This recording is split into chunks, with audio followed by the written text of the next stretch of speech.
Master, yan, meron na naman tayong unit, yan. Hindi umaandar yung compressor, nag-i-stack up na naman siya kasi galing winter. So, hindi nagamit ni customer to ng ilang buwan siguro. Pero bihira lang din naman mangyayari to. Kasi yung loob ni customer sa kwarto niya hindi daw lumalamig. So, nandito kami ngayon. Yan, makikita nyo. So, mga master, itong contactor na to, ipopush ko yan, makikita nyo yung amperahe nito. High ampere siya. Kasi stack up nga yung compressor. Yan, kita nyo yung mga master, umabot siya ng 120 ampere. Kasi nga stack. So, ang gagawin muna natin ito is, check muna natin yung kapasitor. Ngayon, kung okay naman yung kapasitor, so ito na yung paggagamitan natin ng tatlong 70 na microfarad. Yan, tatlo yan. Kailangan natin siya pakurintihan, parang tao lang na bubuhayin natin. I-jerk natin siya kasi stack up yung compressor. So ito, yan.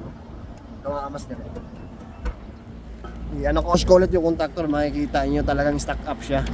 Yan, kita nyo naman, di ba? Nasa 120 ang taas masyado ang pirahe niya kasi stack up yung mechanical ng compressor. So check muna natin itong kapasitor. So bago natin mag-check mga kamaster yan, nakita nyo, kailangan nyo muna i-short tong kapasitor kasi may naiiwang kuryente dyan eh. Kita nyo kanina nag-spark siya. So ito, i-check na natin yung microfarad niya. Yung kapasitor kung goods pa or hindi na.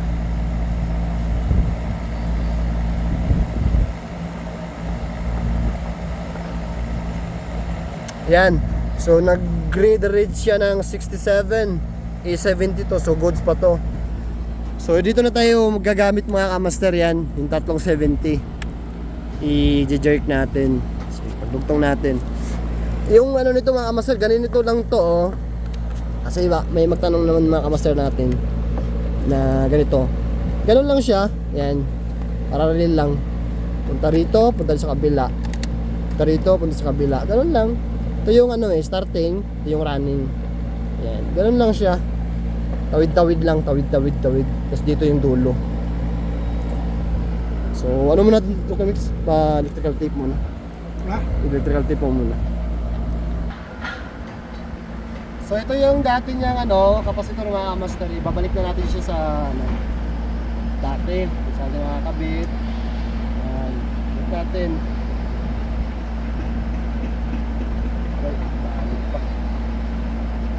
Yan. Tapos yun, dito na natin lagay ito. Ito mga kamaster yan. Kita nyo to.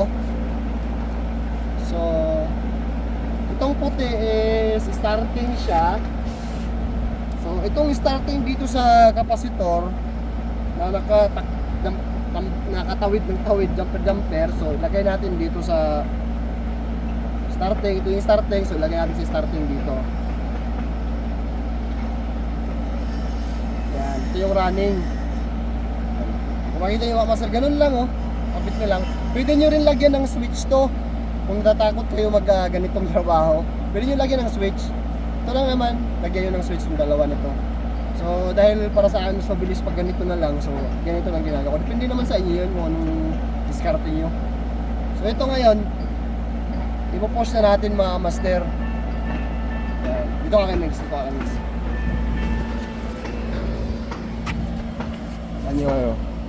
So ipopost na natin mga master ha. Makikita nyo to dito. Okay. Yan.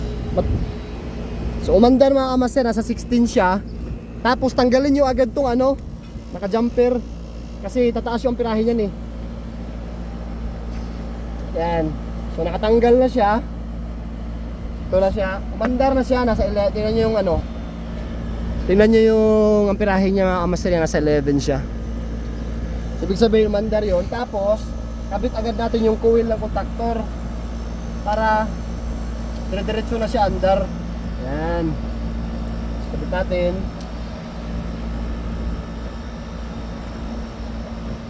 So yan. Kabit na natin yung coil ng contactor, mandar na yung compressor. So makikita nyo mga master 10 ampere siya oh. Yan, makita nyo. So yun lang. Kung sa natin lang sa mga baguhan, kung natakot gumawa ng ganito, pwede yung lagyan ng switch mga kamaster ha. Pwede yung lagyan ng switch para hindi kayo maalanganin, baka makuryente kayo or ano. Kasi sa akin kasi, okay na sa akin yung ganitong trabaho kasi nasanay na rin ako. Kasi lagi na yung mga gawa ng ganito. Tapos, ngayon, kakabit na natin yung ano. Kakabit na natin tong kapasitor. Kasi wala nang problema to eh. So yun lang mga master, tulong ulit. Yan. Pag may makita kayong mga unit na ganito, lalo na mga sa ibang kamaster natin nandito sa Saudi, mga ganitong unit. Ayan, top discharge na mga unit, concealed type. 5 tons, may 4 tons din kami, may 3 tons din. Ganito ang mga problema nila. Tapos, maandar na yung compressor. Tapos, nagtitrip yung breaker. Pero pag chinik nyo yung compressor naman is, pag mag-line to ground kayo, wala namang grounded. So, ibig sabihin, stack up na yung compressor. Pwede nyo gamitan yung ganito. Okay, mga masteran. Itong unit na to, magti 3 years pa lang siya. So, hindi namin kailangan palitan ng compressor kasi bago pa naman siya eh. Tsaka, hindi naman ito unang best namin ginawa. Marami na kaming ginawang ganito din.